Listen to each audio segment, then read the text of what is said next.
been. Hey guys, what's up? It's Alli. Welcome back to my channel. It's your girl. So in today's video, I'm going to be giving you guys 10 more Netflix shows and movies that you should be watching / binge watching this quarantine. Right now, I'm watching a few shows that you guys recommended to me in my last video, which I will get into in a second. Yeah, thank you guys so much for leaving your recommendations because they're so good and you guys are just like me. And I just really like the shows and movies that you guys watch, so I watch them too. If you haven't already, make sure to go ahead and follow me on social media. Make sure to go ahead and subscribe to my channel if you haven't already. Subscribe to my second channel, which is my music channel, and also make sure to, like this video. Without further ado, let's go ahead and get started. So of course this isn't in any specific order, and I'm gonna also mention this too in case you haven't watched my other video. Basically my type of type in shows and movies is I don't like anything too scary, too suspenseful. I'm not really that type of person. I like more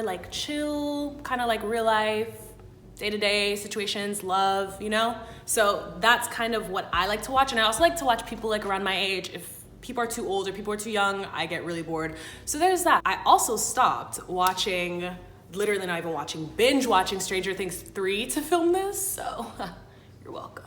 By the way, it is so good. I literally started catching up on it last night.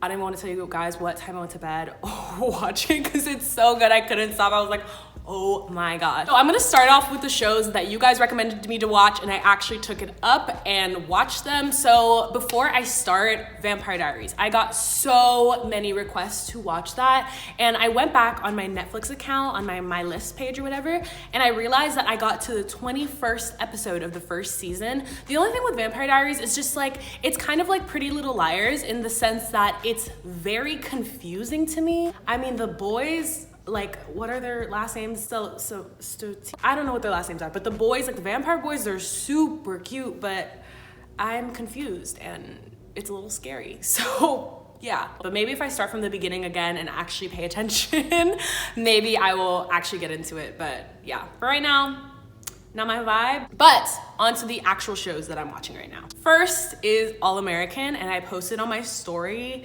one day of me watching it, and I literally binged watched it the whole day and got to episode 5 or 6 in season 1. It's so good. I'm obsessed with this show. Literally everyone I know knows that I'm obsessed with the show because I keep talking about it and I won't stop talking about it.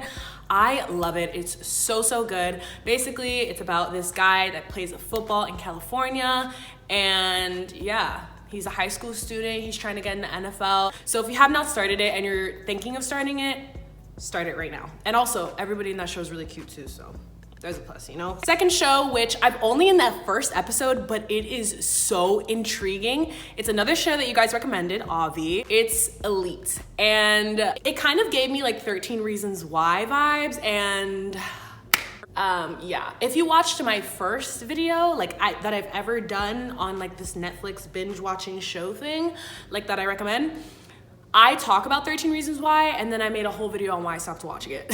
This is kind of unrelated a little bit, but I don't watch 13 Reasons Why anymore. I think that show is very, it's too much. I'm not doing it. I don't even know what season I ended on, but I was a heavy 13 Reasons Why watcher, and it's not even my type of show either. It was just very intriguing. It's one of those shows that you just watch, and I don't watch it anymore, and that's a lot. It kind of gives me 13 Reasons Why vibe, the Elite show. So I'm still on the fence about it, but the first episode though, so interesting. So I'm just all right, hit me with your best shot because I'm ready to binge. But yeah, those two are the shows that I started. Thank you guys so much for commenting them and recommending them to me because I am obsessed. So yeah, I'm recommending the first to all the boys because I feel the second one is full of unnecessary drama. Laura Jean bothered me the entire movie. I was irritated, but you know, it's okay. It's fine. But the first one is so cute. I rewatched it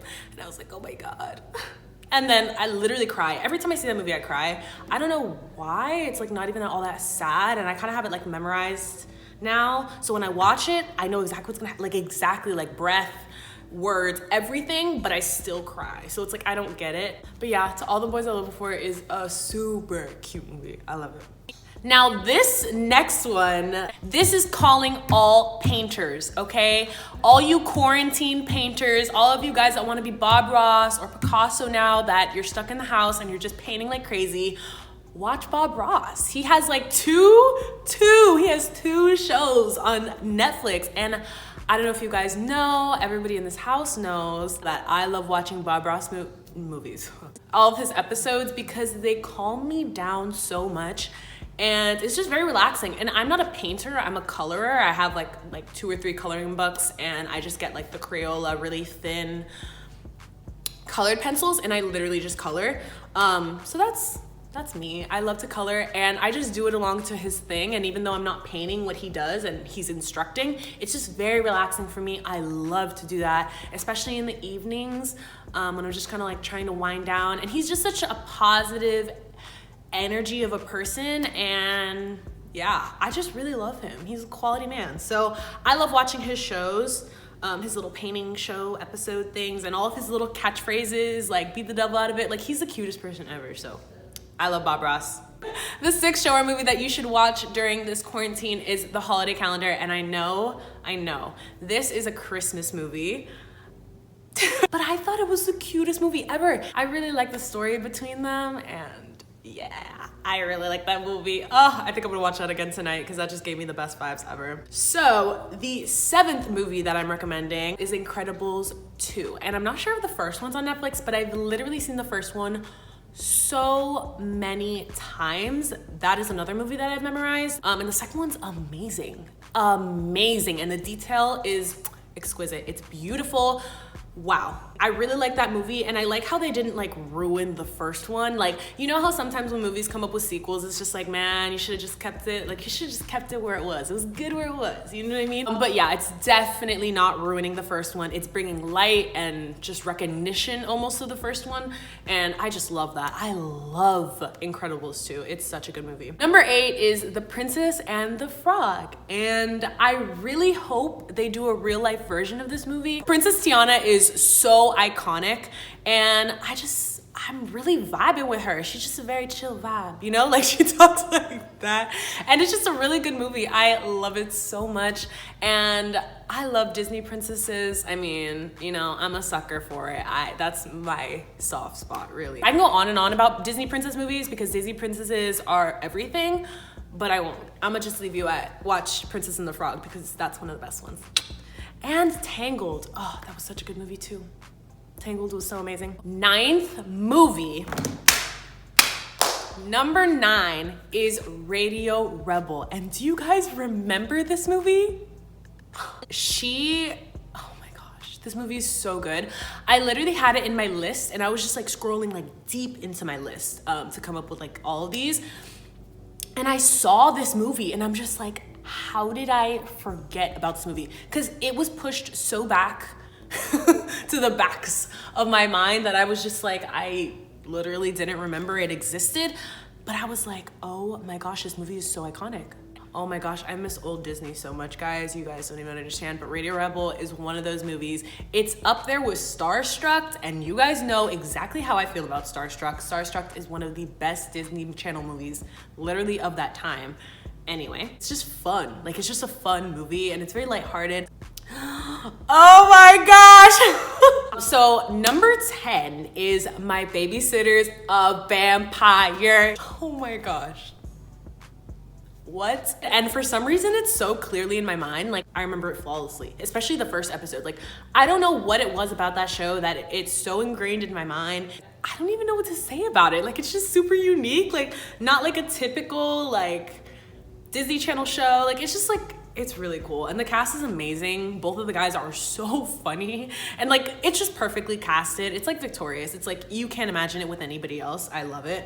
So My Babysitter's Vampire, 10 out of 10. You gotta watch it. So for the last one, number 11 is On My Block. And this is kind of a no-brainer. On My Block, I watched way before anybody even like talked about it or knew what it was. I would literally bring it up to people and they'd be like, what are you talking about? And I'm like, oh, it's this awesome show. And then it got all the Twitter hype. I was one of the originals, okay. On My Block is a really good show. It's kind of more like all American vibe.